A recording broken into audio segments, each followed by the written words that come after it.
Hitler knows that he will have to break us in this island or lose the war.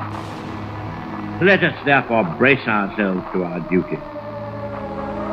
So bear ourselves that if the British Empire and its Commonwealth last for 1,000 years, men will still say, this was their finest hour.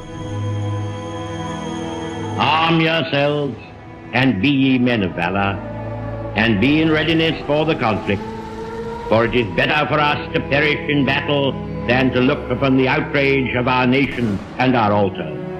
As the will of God is in heaven, even so let him do. I have nothing to offer but blood, toil, tears, and sweat. We have before us an ordeal of the most grievous kind. We have before us many, many long months of struggle and of suffering. You ask, what is our policy? I will say, it is to wage war by sea, land, and air, with all our might, with all the strength that God can give us, to wage war against a monstrous tyranny never surpassed in the dark and lamentable catalogue of human crime. That is our policy. You ask, what is our aim? I can answer in one word: victory. Victory at all costs. Victory in spite of all terror.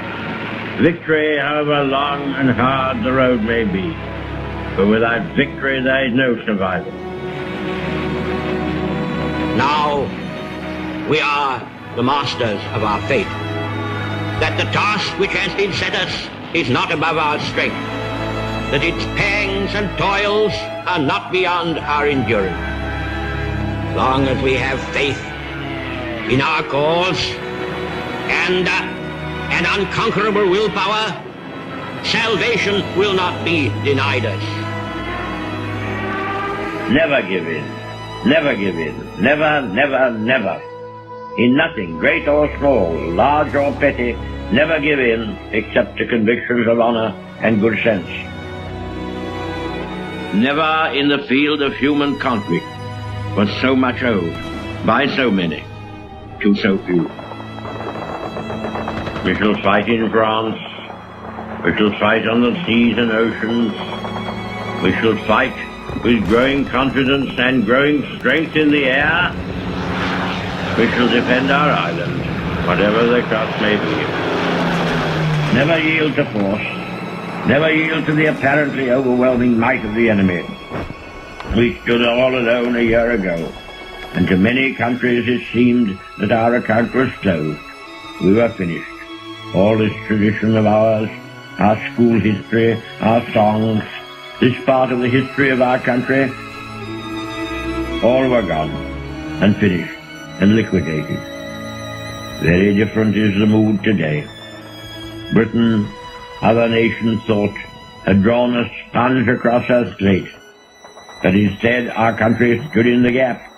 There was no flinching, no thought of giving in, and by what seemed almost a miracle to those outside these islands, though we ourselves never doubted it, we now find ourselves in a position where I say we can be sure that we have only to persevere to conquer. Advance, Britannia! Long live the cause of freedom! God save the King!